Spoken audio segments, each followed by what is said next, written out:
I'm going to go ahead now and introduce Cammie Thordarson, who we're also super excited to hear from. Hi, Cammie. I'm going to ask you, do you want to share screen? I'm happy to do that.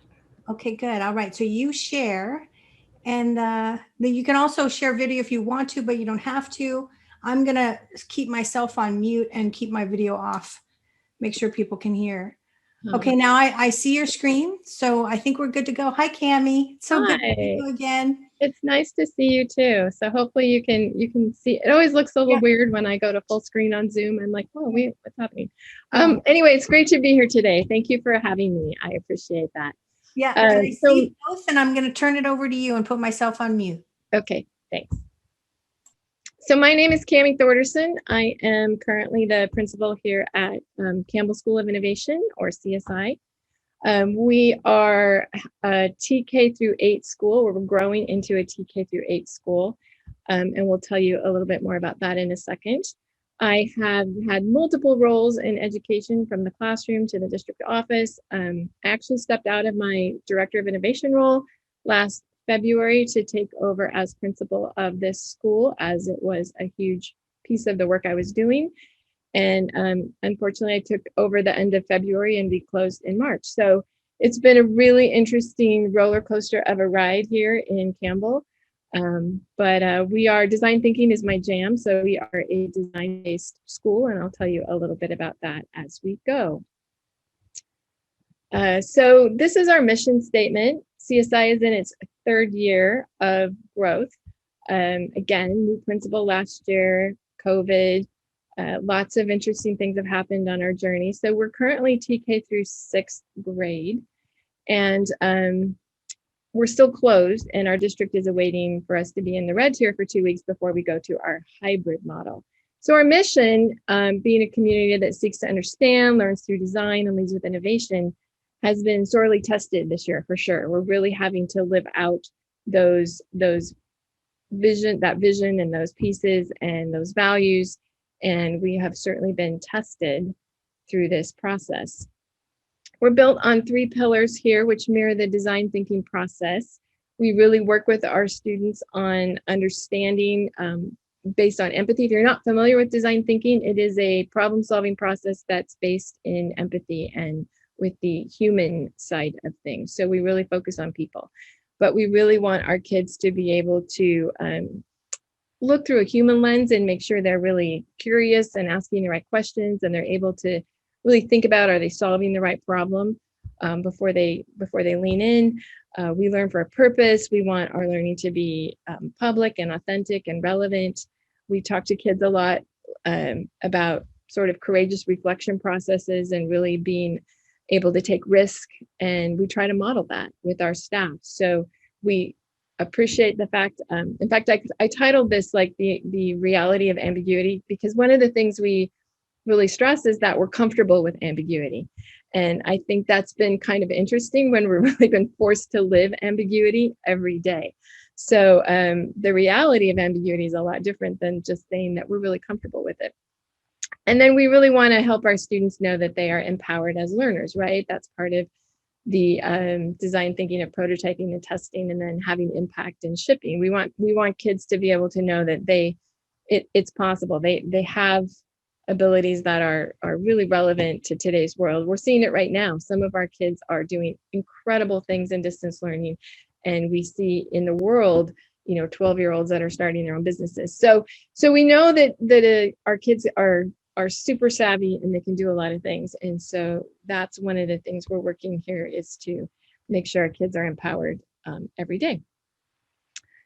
So March 13th, it's one of those Friday the 13th that will probably be one that we remember for a very long time. That's the day here we closed our schools. And when we first started this, we really felt that it was going to be temporary. It's like, well, this will be just a little while. We can do this. And then we'll be back and we can get back to doing what we do, which will be great. Now, fortunately here at Campbell School of Innovation, our staff is pretty tech savvy. So they really made a quick pivot into distance learning. And we were fortunate because our district in Campbell, all of our schools are 1-to-1 with Chromebooks, 2nd grade and up. It just meant that the Chromebooks were in the classrooms and we needed to get them in the hands of kids. And that process actually happened fairly quickly. Everyone came together and we were able to do that. Within a few weeks, we had Chromebooks to kids who needed it. Kids had technology. It's taken us, took a little bit longer to get hotspots out to people and make sure everybody had access. But there was like a real interesting buzz during this early time, right? Like it was kind of, there was some energy around it, and people were feeling kind of invigorated by trying something really different and new. And there was sort of this focus on innovation, and we had this ability to just try anything. And so we were having staff meetings every week. We had leadership meetings every week. Our teams were really excited about the work. We were talking about learning all the time and how learning had moved into this new platform of virtual learning, and where were we seeing really positive things about it and where were things we were still struggling with. And we really didn't have very many constraints at that time, other than the typical ones of technology and figuring it out and some of those things. But it was sort of this freedom to like try anything as long as kids were learning and kids were happy. And that was amazing. And I think our teachers, because they took those kids into a virtual environment, they already had relationships with those kids. They kind of had a nice pathway into learning with those kids. Everybody just went along and it was great. So now we roll forward into the fall, right? We're still in virtual learning, and we're still trying to figure out now, how do we start a school year with students that we don't have a relationship with? How do you pull kindergartners into a virtual learning environment and make it relevant and feel like school and build relationships? And there were so many challenges in the fall. And not only that, but all of a sudden, things started to come down the pike from the district level and from the state level. New requirements, SB 98, new constraints that we had to deal with. There was all of these conversations about what it would look like if we brought kids back, and what kind of COVID things we had to do, and our procedures and our protocols, and were we going to be able to have classrooms and keep kids apart, and what does the cleaning schedule look like? There just became all of these other things that we normally don't deal with became the focus. And all of a sudden, we sort of lost our innovation mojo. Everybody just kind of hit the wall. It was like, whoa, this is, we have all these constraints. We don't feel like we can risk anymore. We're struggling to build classroom relationships and keep everybody moving forward. We have all the tools. It just got really, really hard. And I will tell you that Thanksgiving break and Christmas break really hit at a perfect time, because I think we were all sort of standing on the edge, that emotional edge. We had, we're tracking down kids, trying to make sure everyone's showing up. Just a lot of emotional strain that people were dealing with. And so took a minute, and knew as the leader and what we're, with some of the work that we're trying to do, I really had to think about how can we reset? How can we come back after this sort of reset? We don't know how long we're going to be in this. We don't know what the next thing is going to be. And what we don't want to do is we don't want to get so exhausted that when we do come back, we rubber band back into old habits, things that really aren't working for us anymore. We don't want to just go back to normal, because there isn't a normal anymore. And I heard it, or in a book I read somewhere, that it's not about best practices, it's about next practices. So how do we take the great parts and all the things we've learned through this experience and take those back into the classroom with us? So I came across this.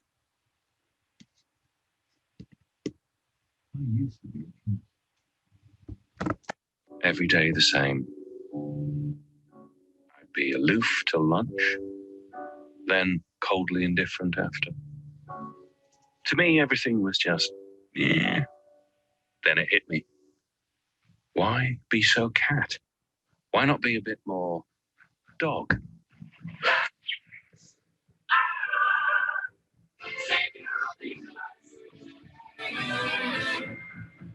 I mean, look at the world today. It's amazing. Running, amazing.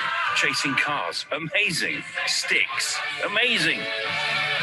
Carpe diem. It means grab the frisbee.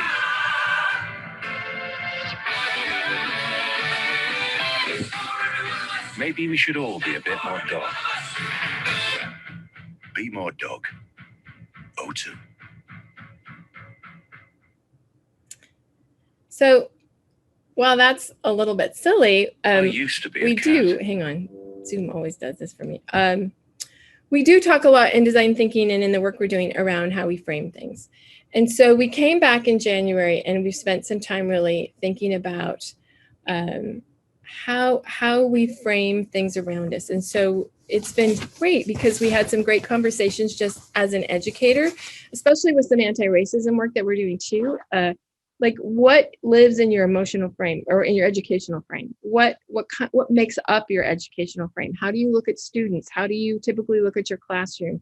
How are you currently looking at your kids? What is building up in that frame? And as you look at the challenges that you have right now and places where you might be stuck, how does sort of stepping into a different position and changing your frame change your perspective and give you some new insight?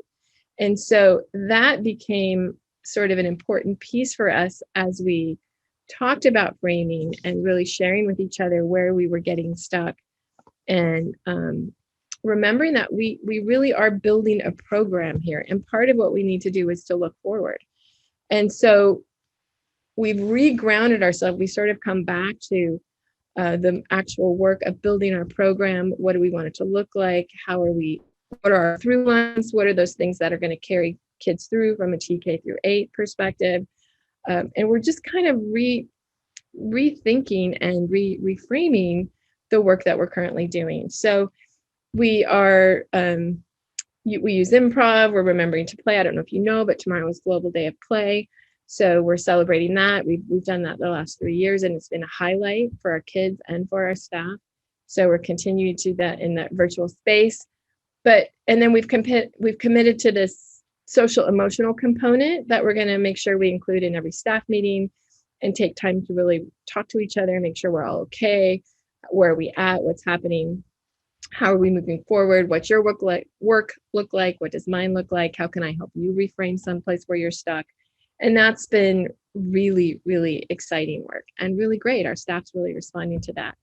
So some of the things that we've learned, it was really funny. I was standing in the hallway yesterday and I heard a kindergarten teacher say, it's amazing. We just don't panic anymore. Like Zoom went out on me the other day, and rather than worry about it, I knew one of the kids a kindergartner had been made the host of the meeting. So as soon as I was able to get a parent to let me back in, she said, I just asked my kids, like, what kind of great choices did you make while I was out of the room? I mean, she's like, we just don't panic about this stuff anymore. We've learned to just kind of roll with it.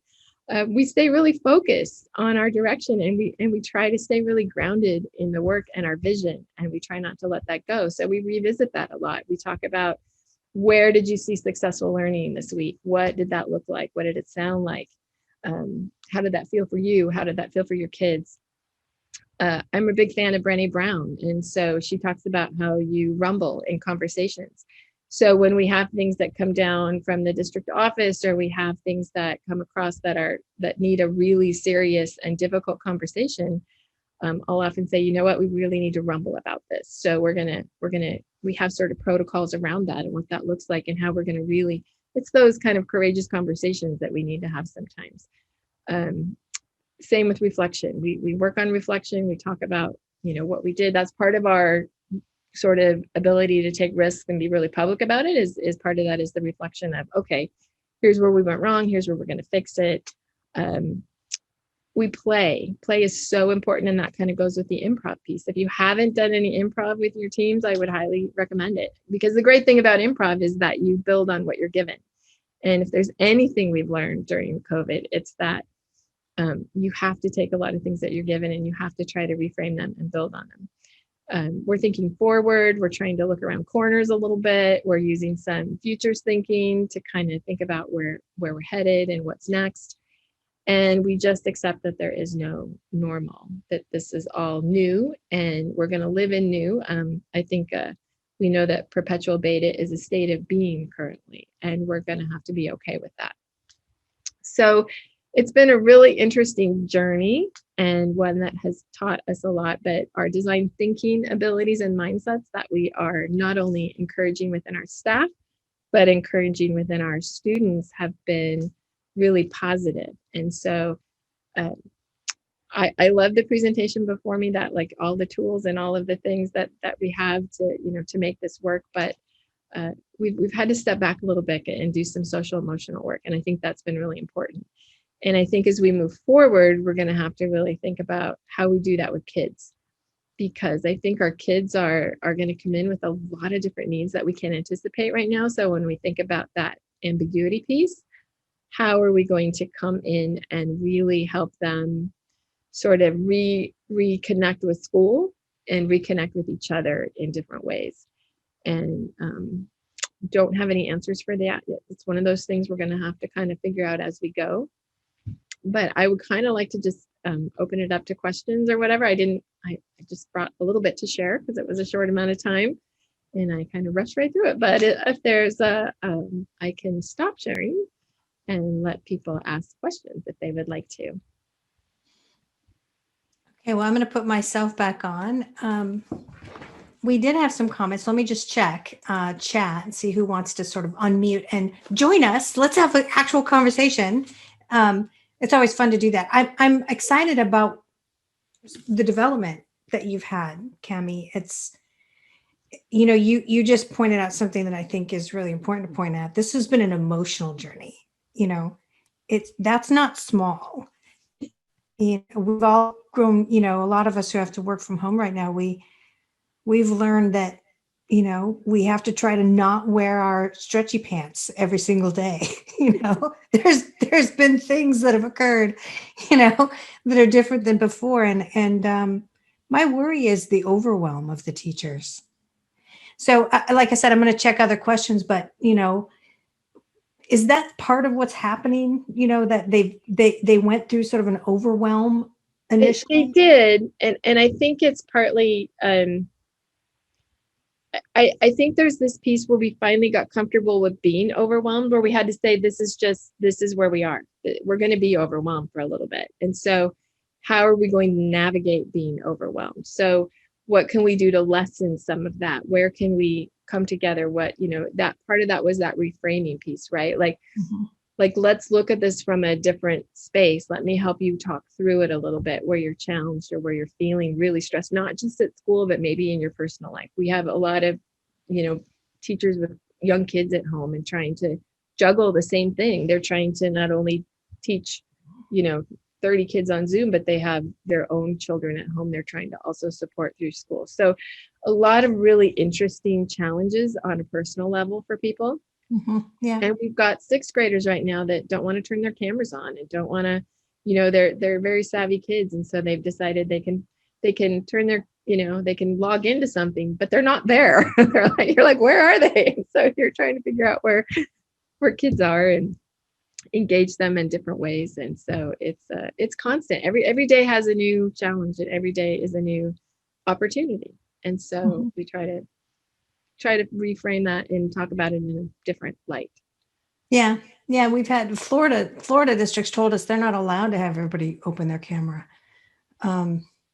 They've got privacy issues about it.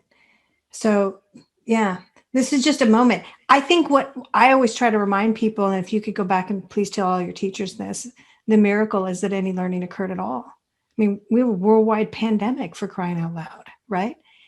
The fact that we have things like Zoom and digital communications that allowed us to continue even any normal learning, like distributing material, it's like, that's a miracle. If this happened 30 years ago, no one would be learning for over a year at anything, So well, the good news is our kids are okay, right? Like, I mean, really, I think our teachers got their first iReady results in the fall and they were like, oh, you know what? Kids are doing all right.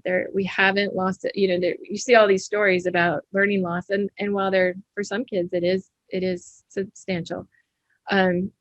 Overall, our kids are still growing. They're still learning. They're still connecting. That's the beauty of the story about kindergarten. Like, she got back in her classroom, the kids were all like, oh, well, we did this and we talked about this and somebody brought this. Like, the kids have new skills that are pretty spectacular when you step back and look at what our kids can do now. That's amazing. Yeah, it's beautiful. And we've also had you as a leader leading, realizing that this is a mutation moment, and probably starting to scope out the fact that for the next umpteen years, we're going to be refinement of what we've learned and in a continuous mutation pattern. That's exciting as a profession, to go, hey, we're not going to be what we were trained to be. We're going to be in a new thing from here on out. And let's try to be the best at it. Let's discover all the little ways we can, that's exciting. It's nothing bland. It is exciting. And I hope that and I'll speak from a public education perspective, because I feel like Campbell Union School District, while we're pretty progressive when we talk innovation, we're still a very top-down district. And I would say that fortunately, here at our school site, we're very flat, and that's very different. You won't see that at each one of our school sites either. It's all in how it's handled. But I hope that people are making space for those conversations, because I can tell you we sort of mention it here and there, but we haven't really made space for those conversations about how are we going to come back different, rather than how are we just going to come back. Yeah. Well, I'm glad you're leading. And thank you for that, and best of luck to you.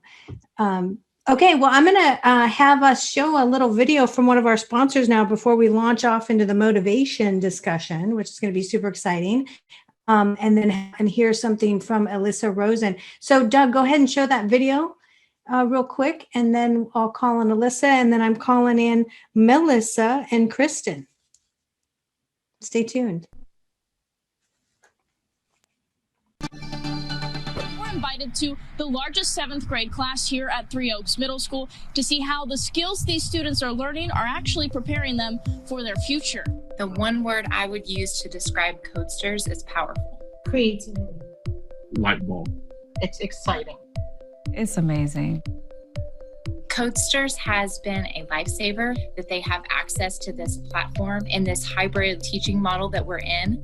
Especially for a full remote and the learning management system, it fits perfectly because I'm able to teach my students and then I could track all of them in real time in the management system.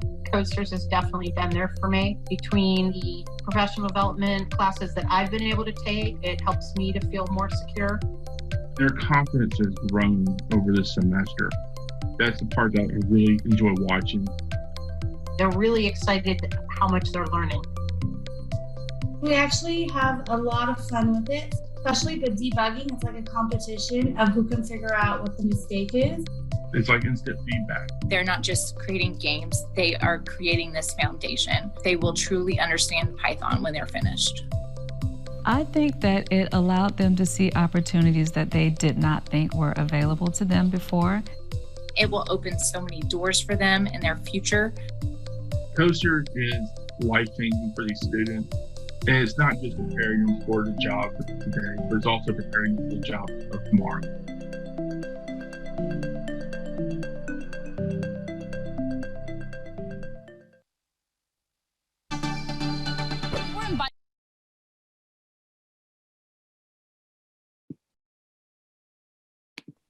Okay, so let's hi Alyssa. Want to introduce yourself?